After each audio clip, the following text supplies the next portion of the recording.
Hello and welcome to the Stephen Kingcast, one man's musings on the works of Stephen King. Each week I will review one entry in the bibliography of Stephen King in the chronological order of publication.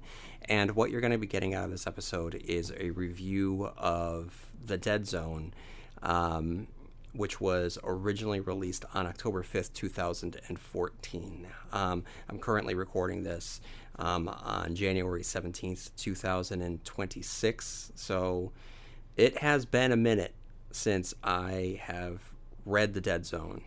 All of the novels by Stephen King, all of the short stories, everything, I haven't gone back and done any rereading since I've read them for the purposes of the podcast reviews.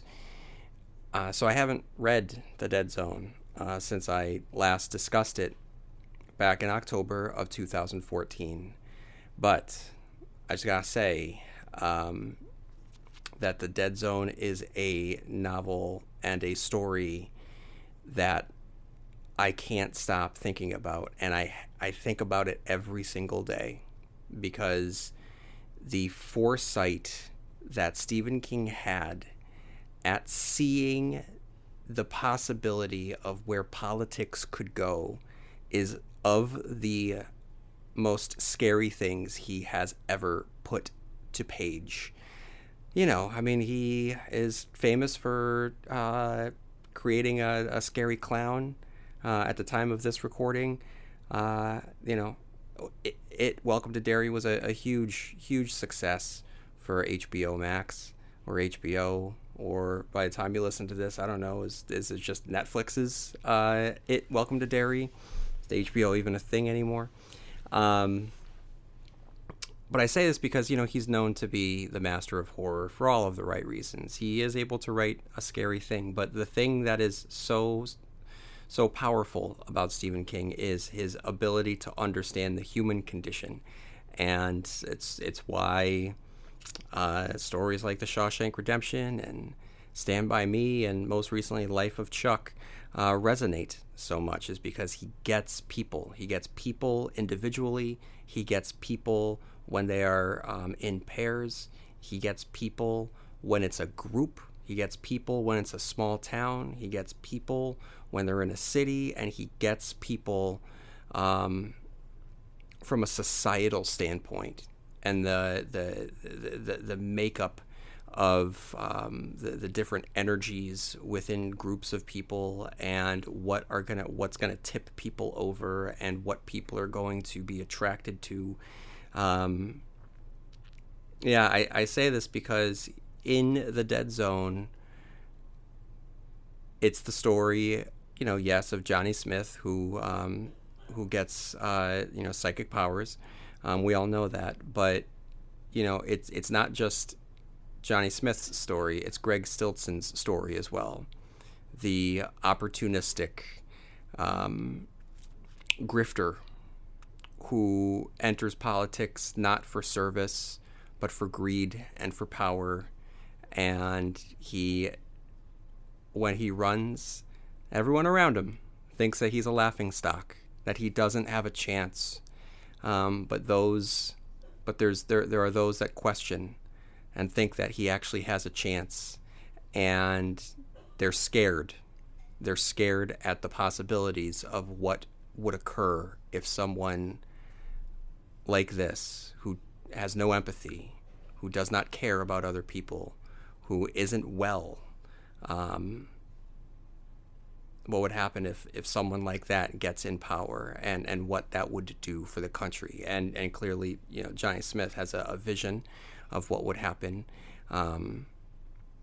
But I think about this. I think about this a lot, because the idea of someone who is running on a platform of populism and whipping people into a frenzy, and speaking simply and plainly, without any real plans, but just using rhetoric and heated language to gain power, is something that we see play out regularly on a daily basis now. Stephen King writing about a politically charged atmosphere. I mean, as long as society has existed, it's been politically charged. There's always been heated political disagreements, but this one hits a little bit more. And I don't think that it really matters which political leaning you have. I think that we are in all agreement that the world has changed and how we interact with one another has changed and how politicians conduct their business has changed. And I think that the events of the dead zone and the rise of this type of politician to amass power at the expense of its people, I think that this is something that, again, speaks to Stephen King's ability to read the room and look at society for what it is and to see the true horrors that exist. And some people don't think of this as horrific, and I know that a lot of people don't like politics being mixed with entertainment, and I can understand that if the real world is too much. And I think that these days in our current state, there's too much information coming at you at all times. Our brains are not designed to be able to process all of the information that is coming to us. So between Twitter or X, Blue Sky, between 24-hour a day news cycles, between whatever is giving, what you're getting on Facebook and people shouting online, it is too much. And I can understand the need to escape. I can understand that. But I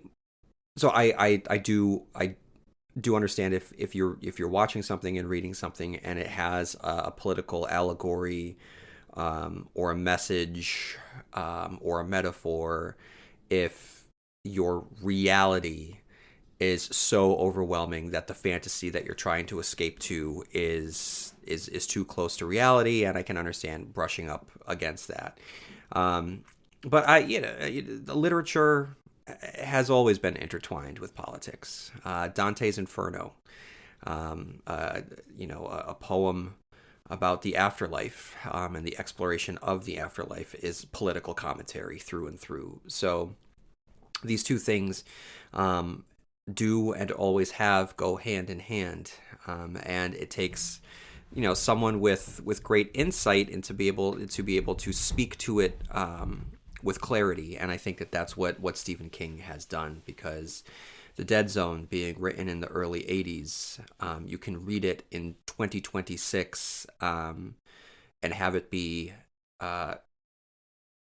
perfectly calibrated for this time. And that is a combination of Stephen King's ability to understand the human condition, both individually and globally.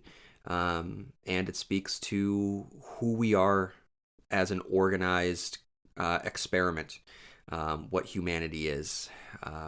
Stephen King will return to these concepts again and again. There is a great speech in The Mist that speaks to this, and he gets back to this Greg Stilson type character with Big Jim Rennie in Under the Dome, who is another character that I think of often in our modern times, and the way that he mobilizes a police force right now as I'm recording this, with ICE hitting the streets and Minneapolis not being the safest place to be due to the presence and the actions of a weaponized federal police force.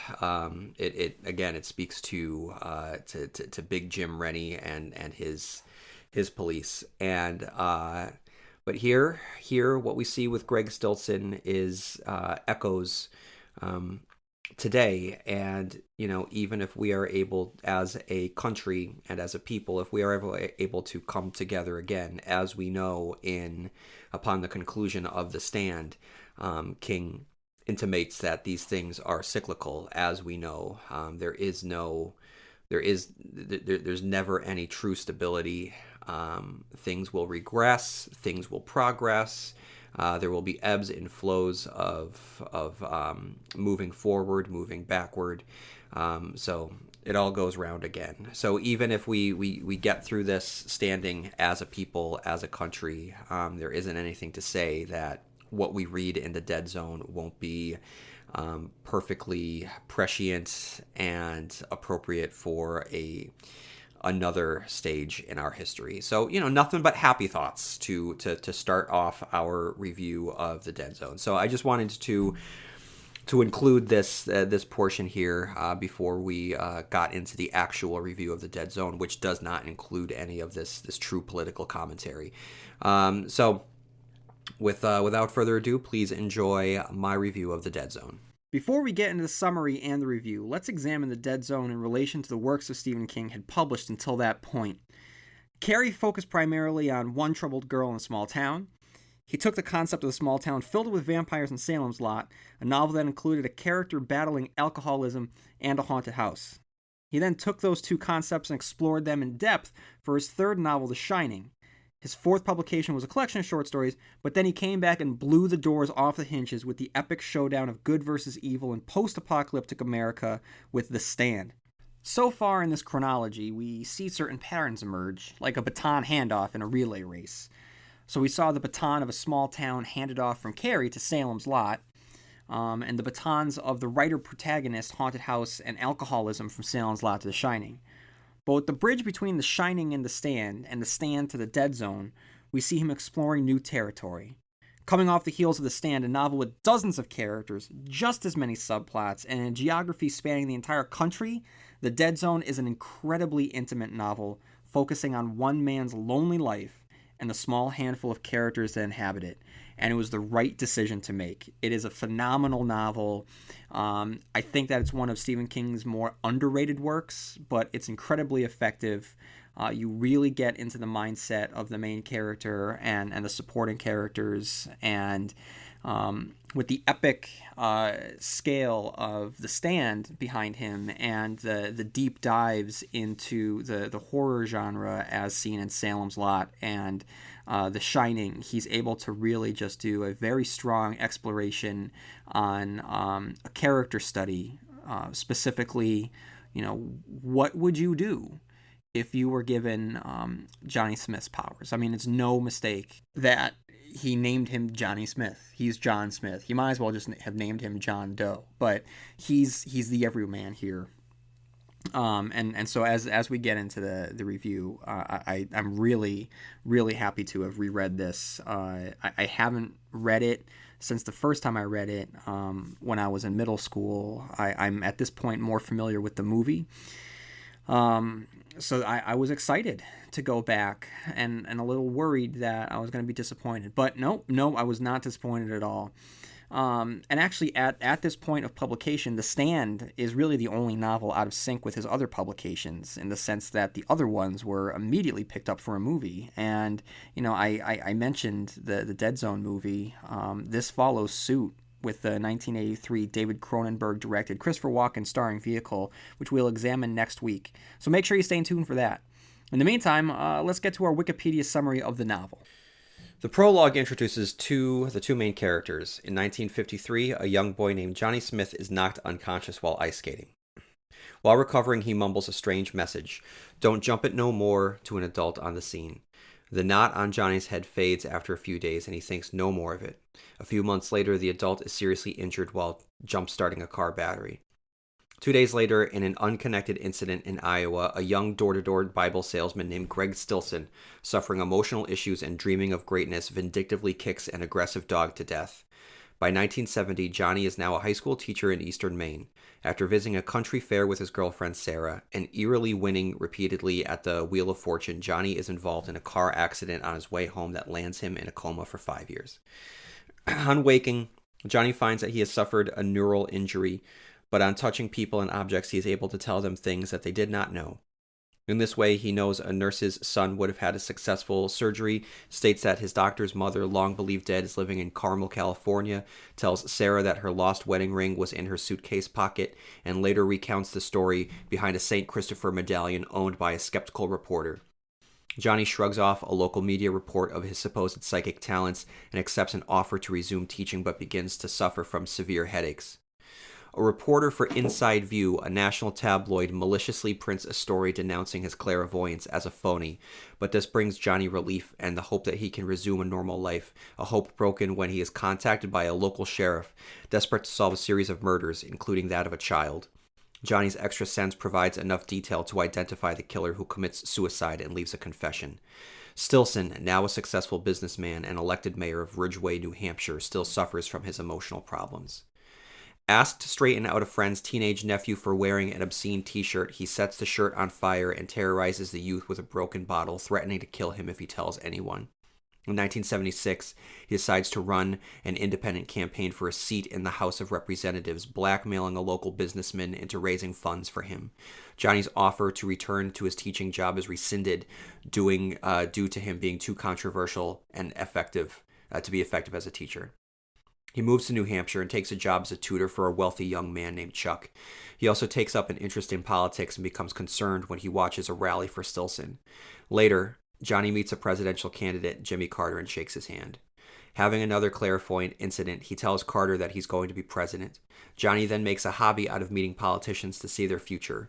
Johnny attends a rally for Stillson, and on touching his hand has a horrific vision of an older Stillson as president, causing a massive worldwide nuclear conflict. Johnny's health starts to worsen. He contemplates how he might prevent Stillson's presidency and compares the matter to the question whether one would kill Hitler in 1932 if time travel were possible.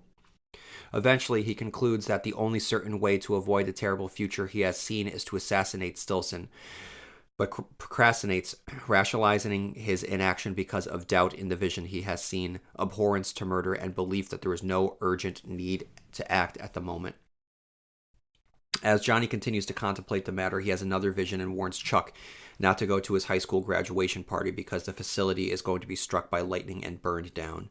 Chuck's father agrees to host an alternative party for Chuck and the other students, but their party at home is interrupted by the news of a lightning strike and many deaths at the original venue.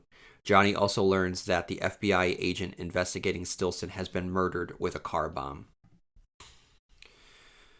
Johnny moves to Phoenix, where he takes a job as a road maintenance technician for the local public works department. He learns that his headaches and blackouts are due to a brain tumor, and that without treatment he only has a few months left to live, although we do not learn this until the epilogue.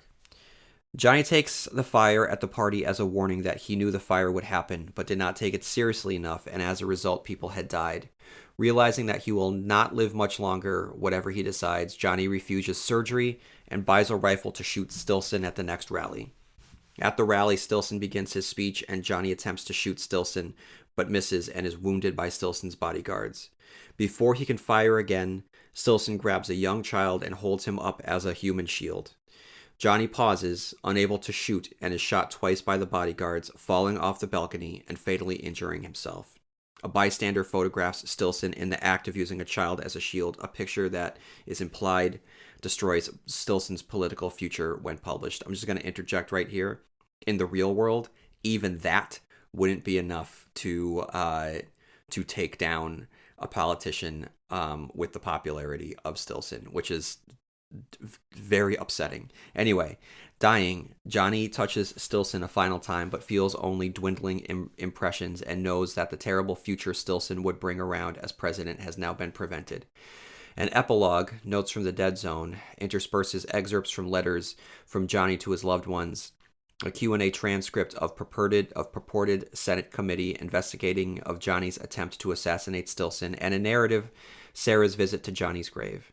Sarah feels a brief moment of psychic contact with Johnny's spirit and drives away comforted. So, just as I've done with other podcast reviews, I'm going to jump right into exploring how Stephen King creates these particular characters. So with Johnny, like The Shining, we meet a young boy with psychic abilities. It's established from the get-go that he was born with these powers, much like Danny Torrance from The Shining and Carrie White before him. The powers first manifest themselves after taking a fall on the ice, and they go dormant for a long stretch of time, bubbling up as hunches or gut feelings that we all can relate to. So this decision is one of the reasons why Stephen King is such a popular author. While we might never have grabbed a hold of someone's hand and seen their future, we've all had a hunch about something sometime, hummed a song right before it came on the radio, or have said to someone, "It's funny that you called, I was just thinking of you." So King is able to bridge the more fantastic elements of this story with this very relatable phenomenon, and makes Johnny's powers that much more relatable. He suggests that we're all just one car crash away from unlocking something that's in all of us. So Johnny isn't the one or some prophet sent down from on high. He's the everyman, both blessed and cursed with an ability that he struggles with in ways that you or I would. So from the beginning of the text, we see that he's good-natured, joining in with the ball busters, illustrating that he can connect with your typical blue-collared adults even as a child. Later, long after the crash, when we meet him again and he's an adult, he's a laid-back school teacher, the kind that's loved by students and envied by other teachers. So remember that King began his career as a teacher, and I've mentioned in previous episodes, it's not hard to imagine the school teacher as what King would have been had his writing career not taken off. So what's refreshing about Johnny is that his jokes don't result with belly laughs from Sarah. In their interactions together, I don't want to call him a jokester. Stephen King will later go on to write, the jokester characters. But he definitely has a really good sense of humor. He does crack jokes. And she finds him endearingly charming, and his jokes serve the character, but don't result with the Stephen Kingism of the unfunny joke. So basically, he doesn't say something that the reader, and in this case me, and I'll always preface it with me, that there's things that happen in Stephen King's novels and stories that the characters are described as thinking are gut-roaringly hilarious, and it just kind of makes me feel it's just a little bit cold. It's not necessarily funny. And what I like here is that all of the characters' reactions around Johnny and his jokes, or anytime, I don't even want to call them jokes, but just when he demonstrates his humor, it isn't that gut-busting reaction. People, they kind of smile and they just go on. They don't stop and they don't have to wipe tears out of their eyes. So it's just that's one little. To me, it's King. I don't want to say learning from this, because he'll go on to continue this trope, this Kingism, again and again and again. But I think that the decision to downplay it serves the character of Johnny and the rest of the narrative itself. So when he takes us to the carnival, where we witness Johnny use up all of his luck on the Wheel of Fortune, Dark Tower fans make note that the number 19 is the number that he cashes out with. It's a great scene because it puts us in the moment. It's something that we can all relate to. We've all been to a fair, in the fall. So I can definitely, smell all the smells, and he does a really good job at grounding us in that particular reality. And the entire time, he's teasing us with luck and fate, creating a number of scenarios that, if Johnny had taken, would have seen him return home safely.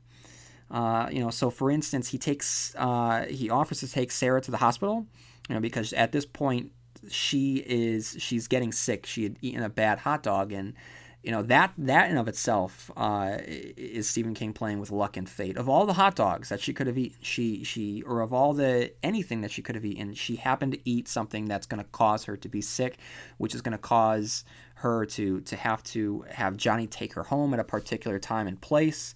So all of these events are laid out. All of these, variables happen in such a way that lead Johnny to a very precise moment in which he is in a car crash. And if any of the variables had gone a different way, then the car crash would not have happened. So, on the Wheel of Fortune, it's the black and the red. It's two different colors, and here, it's two different concepts. It's fate and luck. And, even though, they're two completely different things, when talking about this, the question is Johnny fated to be in that car crash? Or was it just a series of variables that led to that particular moment?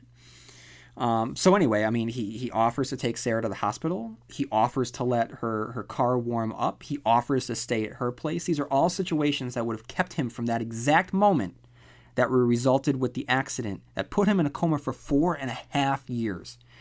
And Chance will come again later in this book, again and again, specifically in a conversation with Sheriff Bannerman from Castle Rock, a scene in which the sheriff discusses the fact that his daughter could have been the latest victim of the November killer, but fate had it that it was, or chance had it, that it was someone else and not his daughter. But the fact that it could have been his daughter is something that weighs very heavily on his mind. So the crash itself, when Johnny leaves Sarah's house, gets into a cab, Stephen King fans, please make note that Johnny begins his slow ride to fate on Flagg Street.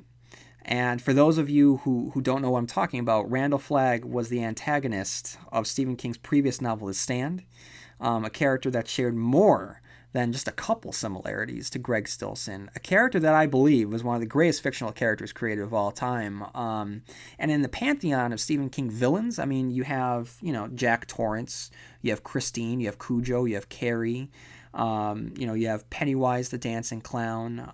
So you have you have Annie Bates, from Kathy Bates' Annie from Misery.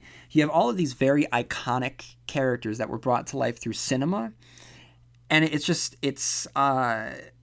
disappointing to me that this incredibly charismatic, insane, devilish villain doesn't share that same level of pop culture appreciation. Because I think that Randall Flagg, in terms of his villains, is his crown jewel. But this is not a Stand retrospective right now. This is a Dead Zone retrospective, and we'll get to the Stand. When we get to the Stand, I will go very, very deeply into the importance of Randall Flagg. But I think that because he had just written the Stand, Randall Flagg is still rattling around inside his head and screams for recognition and forces King to name a street after him. And recreate him a little bit with the character of Greg Stillson. But I'll get to Greg in a little bit. So Johnny's driving down the road in the cab, car crash, and then after the crash, we meet Johnny's parents. And as I'm reading it, it occurs to me that King here starts riffing on the Margaret White archetype from Carrie, creating a link between the two books. I mean, we have two characters with powers, both raised by mothers who are described as being religious fanatics. The difference here is that Vera Smith sees Johnny's survival as an act of God, certain that he's going to be saved through the kindness of her Lord. Margaret White, of course, believed in a vengeful God and the power of the devil, and believed that her daughter was evil and conceived in sin. So, two characters that are both crazy, and Johnny's mom, slips further and further into madness. But not at the extent in which she would alienate everyone from her life. That, despite, the downward spiral that she's going down, her heart is pure. She loves her son, and it's actually contrasted here with Herb, who we spend a good deal of time with, Herb being Johnny's father. Herb gives up on Johnny. And during the coma, Herb kind of wishes that Johnny would die. Vera does not. Vera continues her faith, continues her belief, and ultimately, crazy or not crazy, she's right, and maybe, in the argument of fate versus chance, maybe it was fate, and maybe he was fated to be in that car crash so that it would unlock this power so that he could see a horrible future unfold so that he could stop it. And if that's the case, then her insanity, was justified.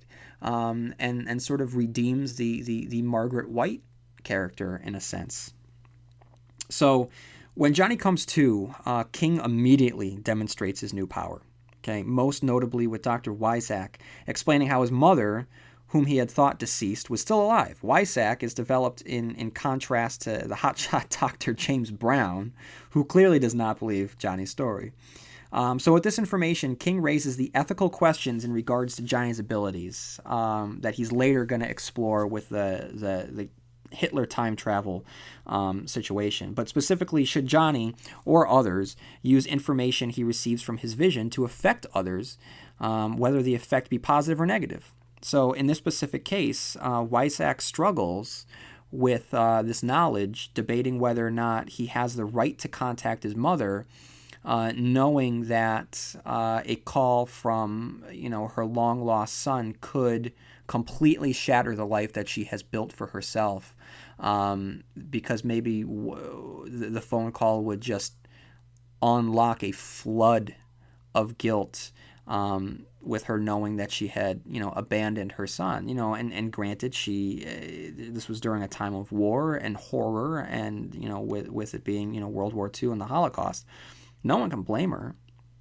And, but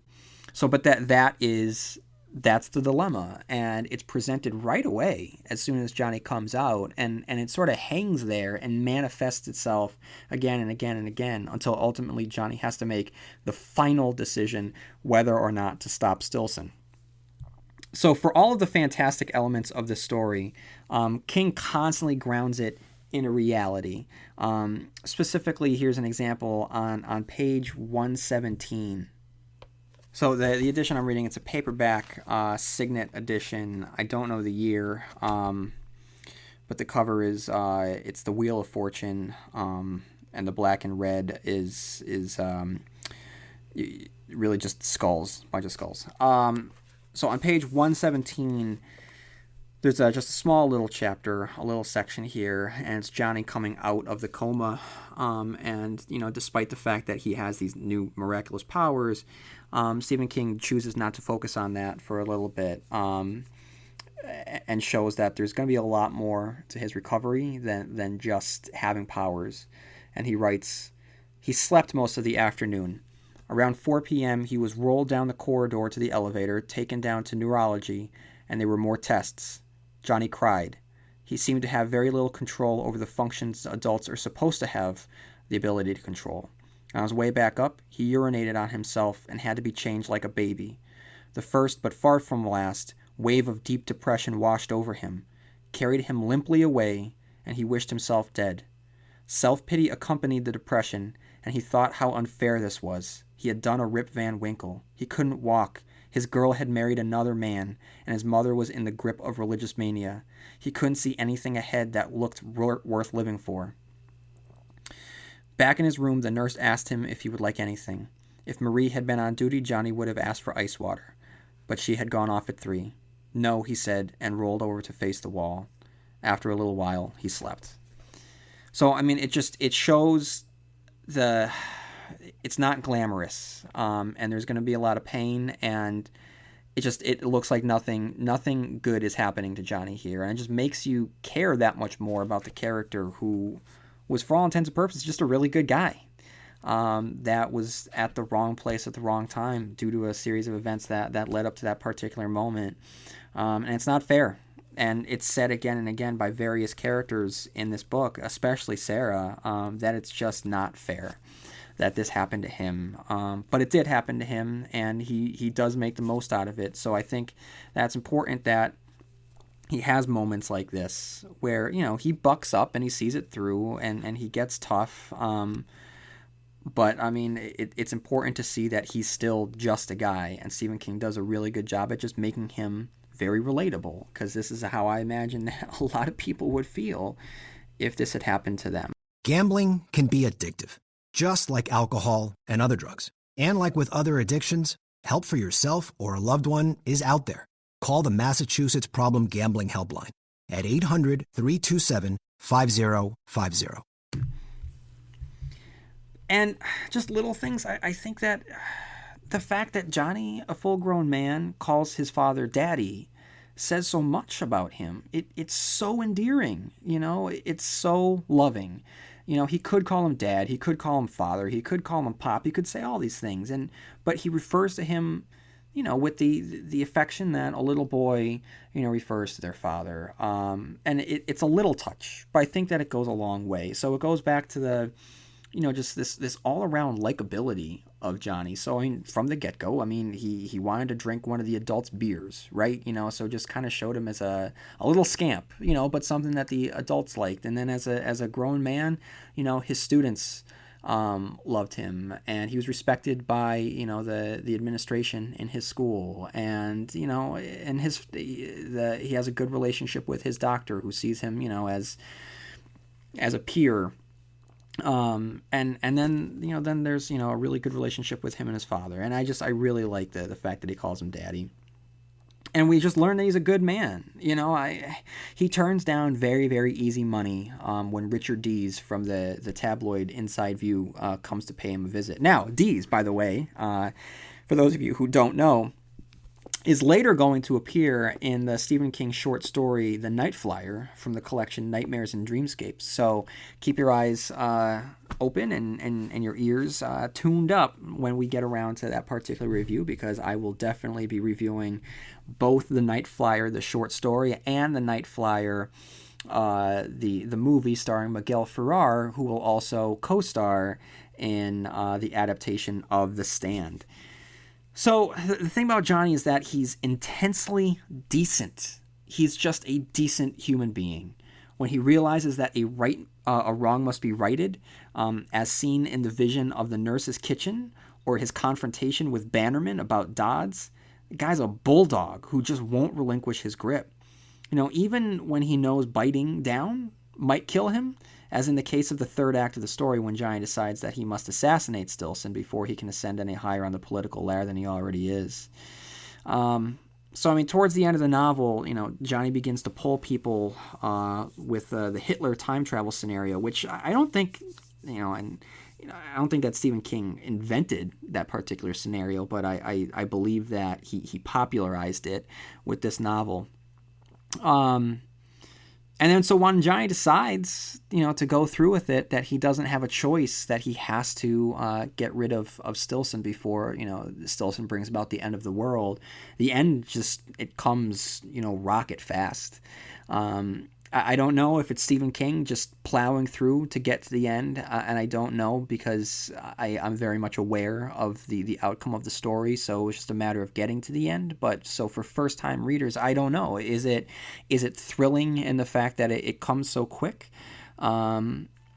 Because just with the novel 11/22/63, which Stephen King released a couple of years ago, there's a similar but incredibly different plot that just rolls out for hundreds and hundreds of pages, and it takes a very long time to get there, whereas this, it's just within 100 pages, Johnny makes the decision and does it. So, I mean, there isn't a lot of time to be spent on the build-up. So I don't know. So for anyone out there, just feel free to shoot me an email at stephenkingcast@yahoo.com to let me know what you think of the ending. If it comes fast, if it's too fast, if it's just fast enough. But it happens, and then it happens, and it's done just like that. And he saves the day, and he saves the world. And he's just an incredibly good guy. And he is made all the much better by Stephen King contrasting him with Stillson, who is just a traveling salesman. Even at the end, when he's a politician, that's all that he is. He's just a traveling salesman. And the thing is with him is that he is introduced almost as soon as we meet Johnny. So it's not just the story of Johnny, it's also the story of his dark half. Pun intended. And Stillson here's a question. Johnny's equipped with powers, and it's never explicitly stated that Stillson's equipped with powers, but I wonder if that's questionable. Johnny was not given powers through a bolt of lightning, or a radioactive spider, or a magic ring that came out of nowhere. He was born with powers that were unlocked, and I wonder with Stillson if he is equally equipped with powers. Except it's not powers of being able to see the future, but if he has some sort of power of persuasion over people, because that is how he's able to get into positions of power. So it's a raw, charismatic personality combined with the underhanded tactics that he takes to support him. But I just wonder if that there is some underlining power of suggestion in his words. So, we first meet him. He's selling Bibles, and just beating up dogs at the same time. So we learn, this duality of him, that he's holding in his hands something sacred, something good, something that is supposed to make us be better people, while at the same time clearly not living up to any of the standards set within the Bible, by just revealing that he's just a beast. He's an animal that will just go toe-to-toe with the other animals and just viciously assaults this dog. So this is going to continue. I mean, so he's a traveling salesman selling Bibles and being the exact opposite of what it is that he's selling. He will go into political office, and someone in politics is there to serve other people, but the entire time he's serving himself. So we're going to see that hypocrisy as a through line with that particular character from beginning to end. Because when we meet him next, he has turned those powers of persuasions into politics. And the snake oil salesman that he is, he's just having these dreams of power, almost as if he's fated for power. So the closer, and I said this earlier, the closer that we look at Stillson here, the more we see a little bit of Randall Flagg. I can't help but think that King had a hard time shaking off the dust of that particular character. Just like Flagg, he's power hungry, and he's not as charismatic as Flagg. He still has the ability to charm his way into positions, and if charming doesn't work, he'll hurt people to get what he wants. And just like Flagg had Lloyd as his right-hand man, so does Stillson, with Sonny the biker. So there's definitely similarities there. On page 194, it's a scene that it's in the dead zone, but I can very, very easily imagine it taking place in the stand and not coming from Stillson, but Randall Flagg. And he's interacting with another character, and they're talking about his political aspirations. And they're laughing, they're having a good time. And then the man that he's talking to makes the bad mistake, and he says, "Greg, you're crazy." Greg's smile disappeared, as if it had never been there. Something frightening happened to his face. It became very still, and his eyes widened to show too much of the whites. They were like the eyes of a horse that smells bad water. "You don't want to say something like that, Chuck. Ever." The banker felt more than just chilled now. "Greg, I apologize. It's just that..."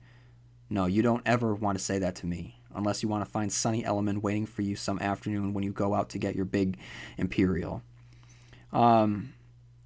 Then Greg smiled again, and it was like the sun suddenly breaking through threatening clouds. So it's that unpredictability and danger that can just turn on a dime, just like Randall Flagg. So with that scene where he forces the banker to drum up the money for his campaign, King provides insights on the dangers and truths of dangerous men in Washington. A truth that's the most frightening thing in this novel. So on the bottom of 197, we see a little bit of that truth. And that truth is that in life, we're going to encounter people that we feel are ill-equipped for certain positions, and we're not going to do anything about it. So he walked out, closing the door gently behind him. Gendron, and this is the banker, heard his booming voice, even through the thick walls, bandying with his secretary. His secretary was a 60-year-old biddy, and Stillson probably had her giggling like a schoolgirl.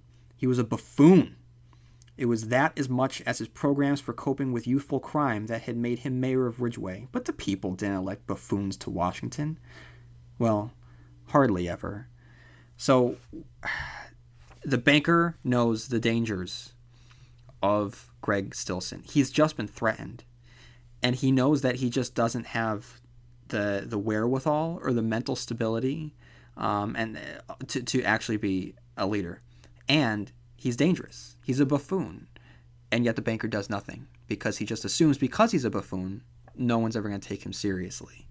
And I love the way that King presents this, because he presents it one character at a time, reacting to Stillson, saying the exact same thing, with the implication that many people are having that exact same reaction. So multiple people out there feel scared and feel worried that this man is going to be elected and choose to do nothing.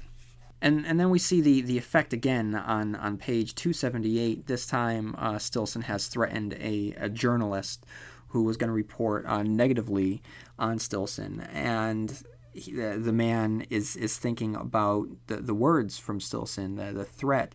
And it's, you might think about how you'd pay for plastic surgery, or how easy it would be for someone to come along and pick up your son. And then he thinks to himself, but why? Why take the chance? What had he said to that thug was just the plain, unvarnished truth. Everyone in southern New Hampshire real estate knew that Stillson had been running a shell game, reaping short-term profits that would land him in jail, not sooner or later, but sooner or even sooner. His campaign was an exercise in idiocy. And now strong-arm tactics? No one could get away with that for long in America, and especially not in New England. But let somebody else blow the whistle. Someone with less to lose. Warren Richardson started his car and went home to his pork chops and said nothing at all. Someone else would surely put a stop to it. So each man believes that the chances of Stillson getting elected are slim.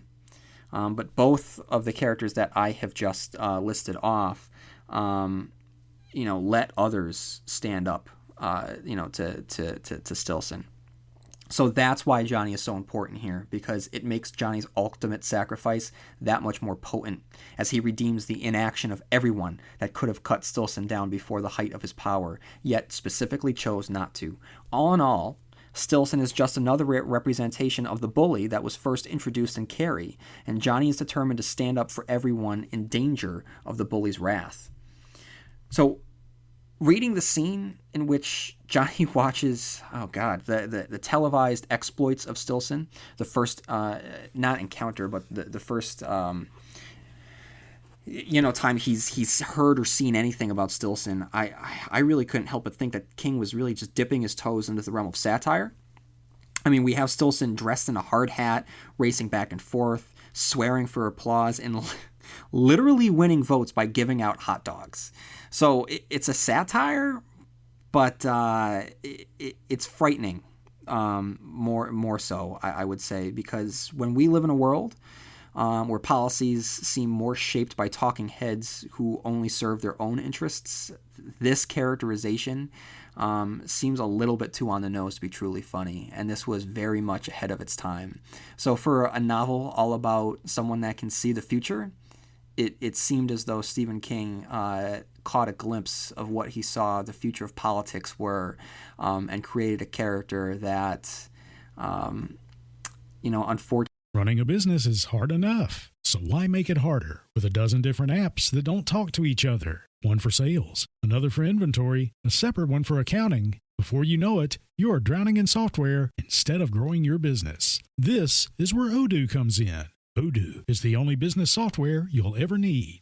It's an all-in-one, fully integrated platform that handles everything. CRM, accounting, inventory, e-commerce, HR, and more. No more app overload. No more juggling logins. Just one seamless system that makes work easier. And the best part, Odoo replaces multiple expensive platforms for a fraction of the cost. It's built to grow with your business, whether you are just starting out or already scaling up. Plus, it's easy to use, customizable, and designed to streamline every process, so you can focus on what really matters, running your business. Thousands of businesses have made the switch, so why not you? Try Odoo for free at odoo.com. That's ODOO.com. Actually came true. So switching gears, let's talk a little bit about Sarah. So when we first meet her, King plays with his reputation as a horror master, described the monstering face that looms out of the dark towards her, right? So it's just a Halloween mask. It's not a monster. It's not one of the guests in the Overlook Hotel. It's not one of the vampires in Salem's Lot. It's just a Halloween mask. And him doing this, to me, it's the literary equivalent of a cheap scare, right? So it's just like a horror movie you watch, and like a cat, jumps in during a very tense scene and the audience jumps, that to me is exactly what Stephen King did here. And, and just like, during a movie, you jump, you get a little scared, you realize how scared you are and how stupid it was for you to actually get scared at that moment, and you laugh. That's what Stephen King's doing. And as soon as you laugh, and realize that you were so invested in that moment and so wrapped up, and you're able to release a little bit. When you do release, you feel for the character that's making you feel that release. So it's a really good way to introduce Johnny. It doesn't make him seem creepy or a weirdo coming out with this mask, but this creation of this character doing this, and through Sarah, by feeling this, we feel a little bit closer to Johnny. He comes alive in a way that maybe he wouldn't have if we didn't have that physical reaction. So what I really like here is that the relationship that she has with Johnny, it's not cemented in stone.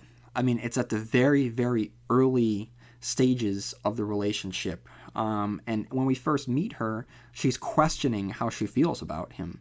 And that makes the tragedy so much more textured than if she had been head over their heels and they were engaged and they were getting ready and they had the wedding date, circled on their calendar. They had all the invitations out.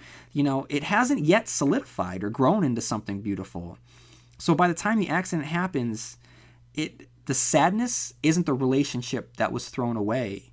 It was the relationship that hadn't had the time to fulfill its potential that was thrown away. It was the potential that's lost, the potential of everything that could have happened, not what already was. And that's a huge distinction. And it's two people later when they reconnect and they mourn something. They're not mourning what was. They were mourning what could have been, and to varying degrees, what should have been.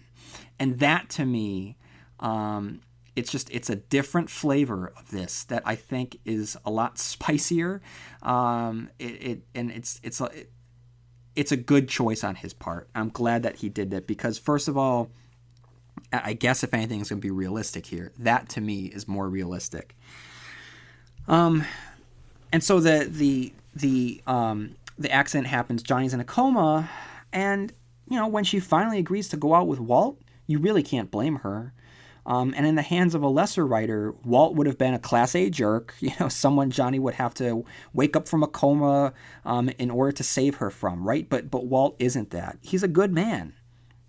And it's touches like these, along with Herb's secret wish that Johnny would just die and release them, that just makes the novel, it just gives it an authenticity. It just makes it feel honest. And it's touches like these that make it all the more heartbreaking.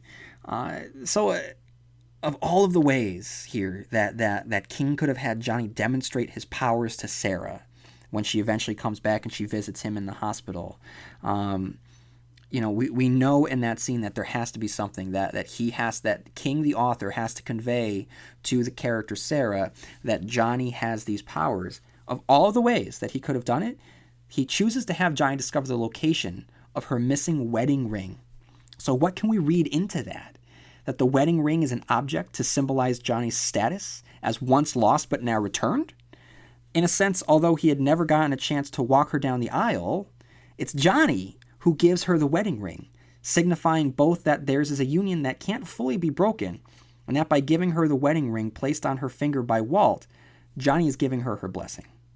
So more so by throwing out the ring, is Sarah throwing away the idea of Johnny, or is she rejecting the full love of Walt? It's no shock that she finds her ring in the attic, which King describes as hot and stale and musty. Just the attic, or her marriage, one wonders.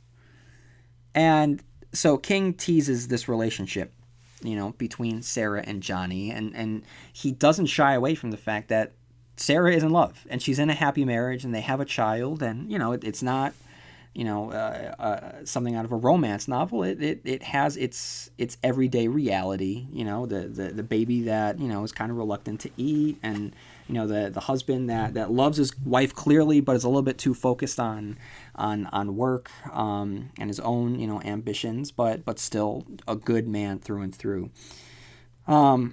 So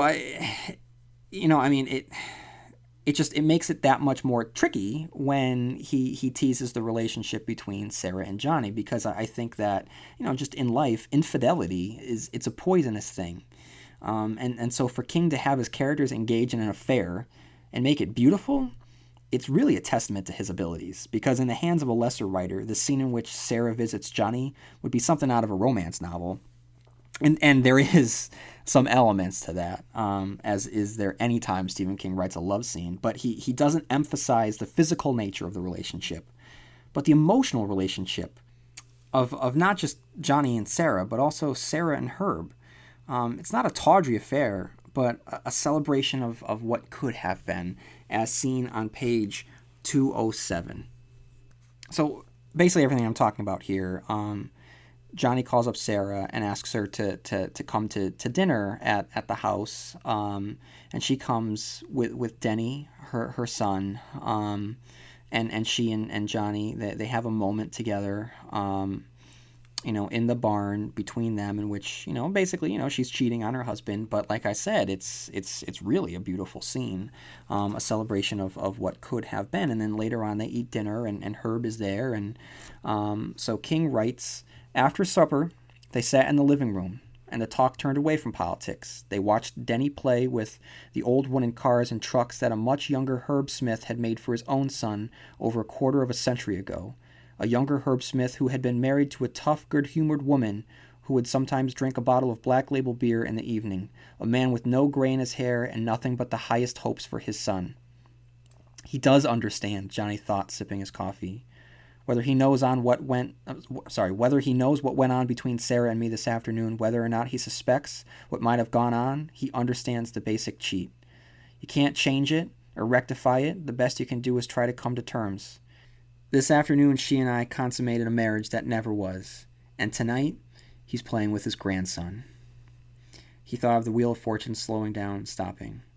House number, everyone loses. It's heartbreaking. It's beautiful. It's this beautiful moment that's not going to last. But like I said, in the hands of a lesser writer, the affair between Johnny and Sarah would have been teased, and there would be all this tension, and then they'd be together, and what's Sarah to do? It's not, no. I mean, she's not leaving her husband. But, I mean, there's still that connection she has with Johnny, and for King to step away from any guilt that she might feel, would not acknowledge the pain that she went through the entire time Johnny was in the hospital in his coma. So that scene with them, that's really the last time we see Sarah. We definitely see her again at the end, and we hear of her through letters, but for all intents and purposes, she's out of the narrative. Unlike the movie, but I'll get to the movie next week. I'll definitely talk about it. I don't want to jump the gun, but I think that she's a good character. She's someone that has conflict. She genuinely cares about Johnny and everyone in her life. She demonstrates that she's just a good person being by his side for as long as she was. And Johnny saved her in a sense, that he taught her how to be with a good person, and kind of gave her back her self-esteem, because before Johnny she had been with like a jerk, and it'd be very easy to see her, kind of falling for the wrong guy again and again and again.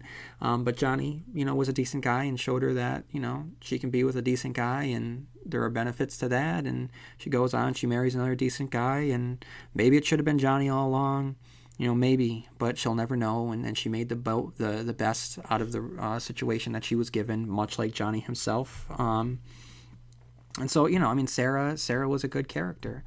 And those are our main characters. We have Herb, who is, for all intents and purposes, just a good guy. We have Sam Wyzak, who is also a good guy. We have Sheriff George Bannerman, a good guy.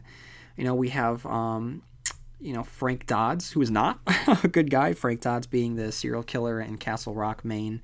And actually, speaking of Frank, what's interesting here is that when King introduces him as the killer, then makes the note that he actually hasn't killed yet. But with this seeming contradiction, King establishes the logic here of the dead zone, that what happens in the future is certain, unless, of course, steps are taken to avoid it. So even though he hasn't killed yet, he is still the killer because he has killed in the future. And so basically that's the situation that Johnny is thrust into. Greg Stillson is the killer of the world. He hasn't done it yet, but he will kill the world, and it's up to Johnny to stop him. So Frank Dodds is Greg Stillson. He is a foil for Greg Stillson.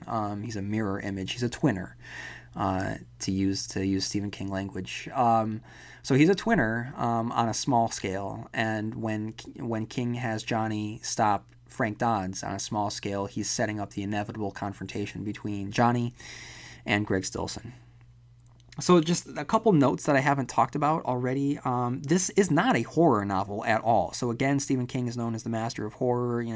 Ooh, he's so scary. Ooh, he writes about the things that go bump in the night. Oh, I don't like reading the blood and guts and the gory stuff. Well, this is not a blood and guts novel. I mean, there are the content of what occurs in Castle Rock with the murders. It's terrible. It's terrible stuff. But other than that, it's not a horror novel. It's a part thriller.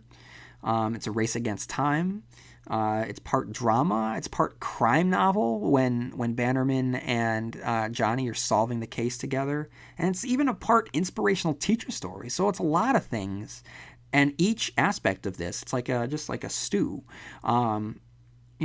Each ingredient here is an example of a master chef at work. I mean, the parts that are thrilling with a capital T. Stephen King has you on the edge of his seat. The part drama, I mean, the quiet scenes with Johnny rehabilitating, the quiet scenes with Johnny and his father, everything between Johnny and Sarah, it makes you feel something. You'll be hard pressed not to shed a tear. It's a part crime novel, like I said, and the part inspirational teacher story. I mean, the entire movie could have been about, Johnny and Chuck, and Johnny redeeming himself, and finding himself again post-accident by engaging in the educational process and inspiring someone. It could have been that entirely, but it wasn't. It was part of it. So I just really want to make that distinction. And then what's interesting here is Stephen King's, underlying theme of impotence, because impotence is just running throughout the novel, through and through, So, I mean, Frank Dodds, in a sense, with the clothespin on him, placed on there by his mother, is an impotence of sorts. He is not in control of his life or his future. Johnny's dead zone in of itself is an example of impotence. Chuck has impotence with the written word. And then ultimately, when Johnny saves the day, he doesn't do so necessarily by killing Stillson, but he beats Stillson by making him impotent in the eyes of the public. So I don't know exactly what Stephen King is trying to say there, but this is definitely something that I picked up on, that it's something that is just happens throughout the course of the novel.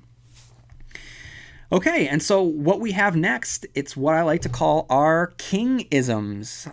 King-isms are our tropes and patterns that we see from book to book to book, certain chords that Stephen King likes to play in all of his songs, so to speak. So the first of which, and I'm very excited to get to this because I could not wait to talk about this, but this is the first time we see Castle Rock. It's the first time we step into this town. So Castle Rock, for Stephen King aficionados know, and for everyone that doesn't know, it's the fictional town that serves as the setting for many of his novels, including Cujo, The Dark Half, The Body, more popularly known as Stand By Me, Sundog, Needful Things, and will be referenced in twice as many as that. So Castle Rock is the Mayberry, so to speak, of Stephen King's works.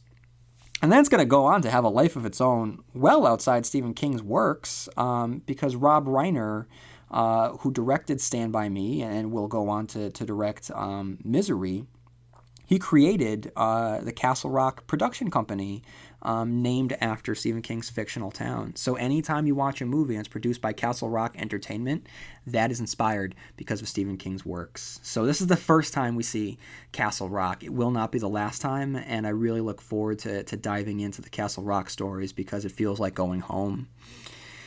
Our number two Stephen Kingism is another example of bad parenting. So this is something that keeps cropping up, and I had not noticed this before, but it's definitely there. So in Carrie, we had Margaret White. In Salem's Lot, we had Sue Norton. In The Shining, we had Jack Torrance's father. And also we had Wendy Torrance's mom.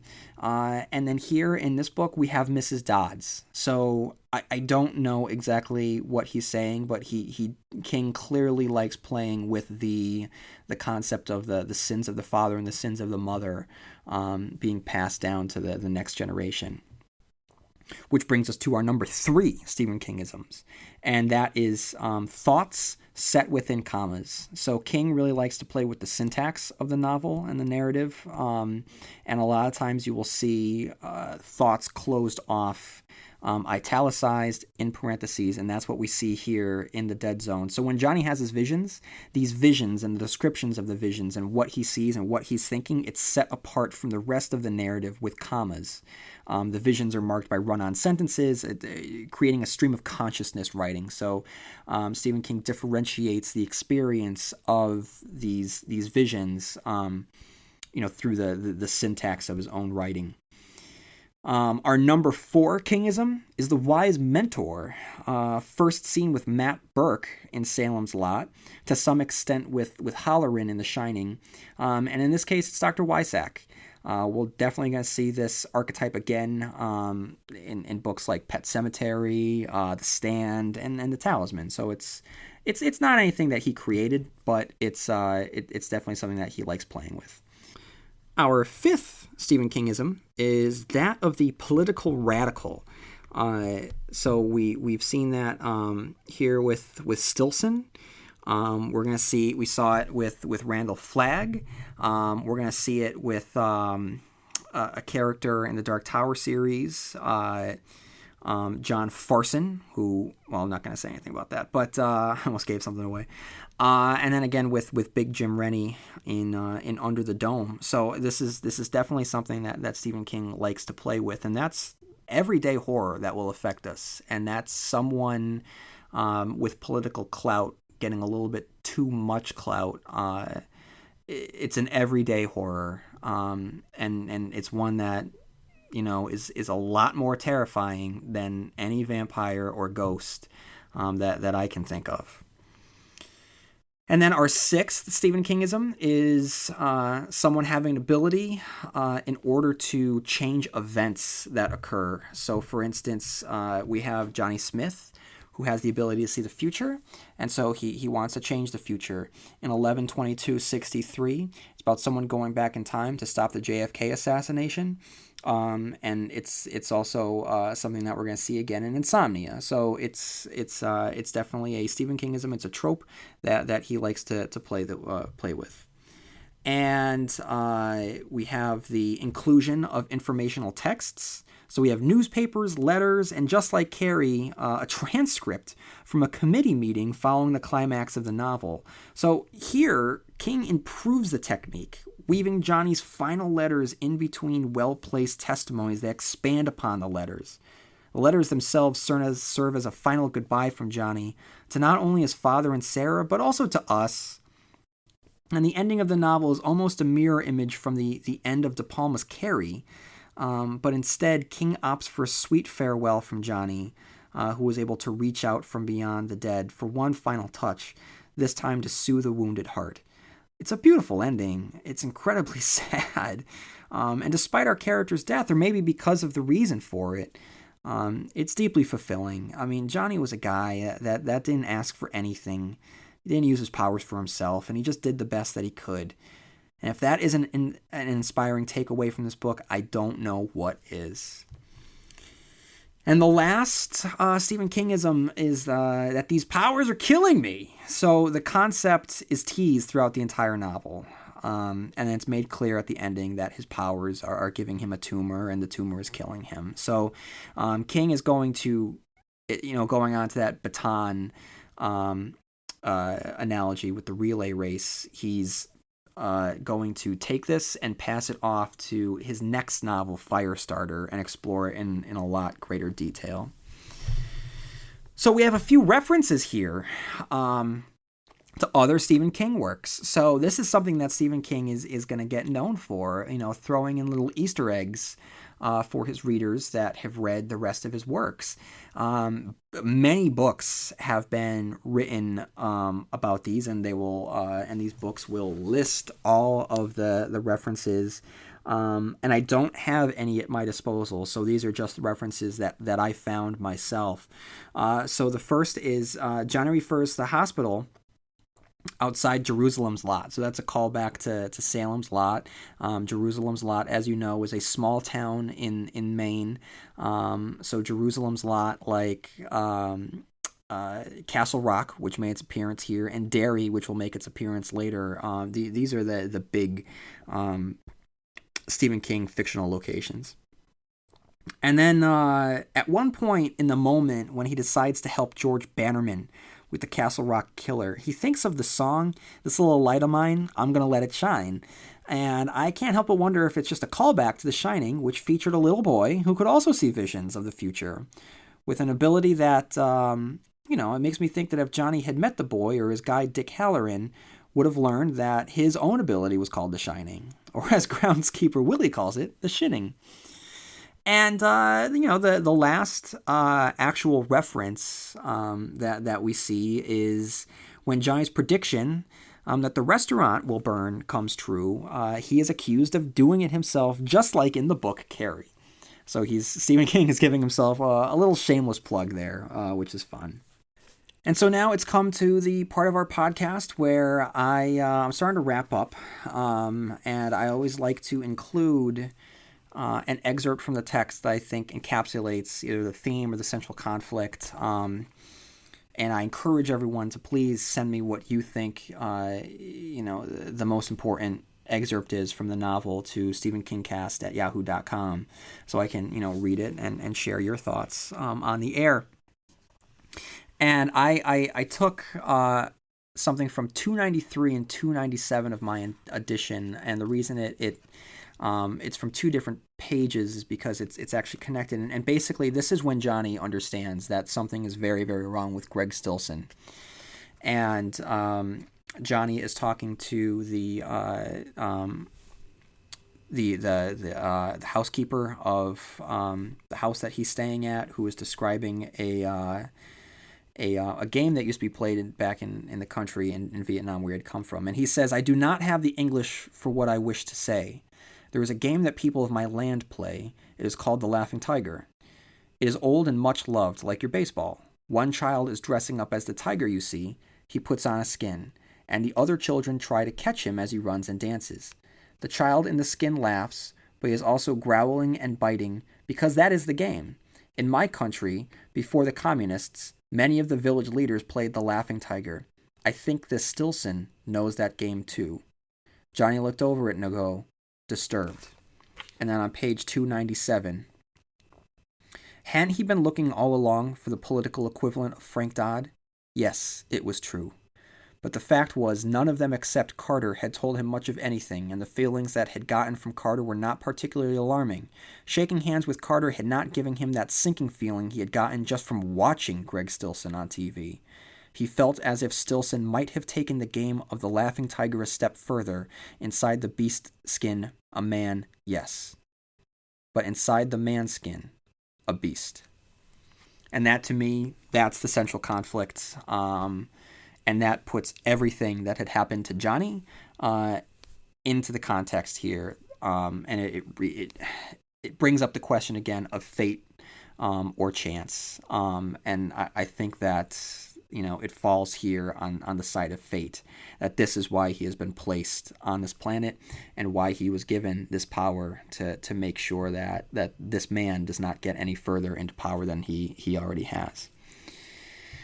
So that is our podcast review of The Dead Zone. If you like The Dead Zone, some other pieces of fiction that you might like, definitely check out Insomnia. Check out 11/22/63, both books by Stephen King that play with similar aspects, that I had talked about, in the podcast review. The Terminator. Go out and watch James Cameron's The Terminator, because it's all about changing the future. And I believe Lightning by Dean Koontz does as well. It's been a long time since I've read that, but I wanna say that.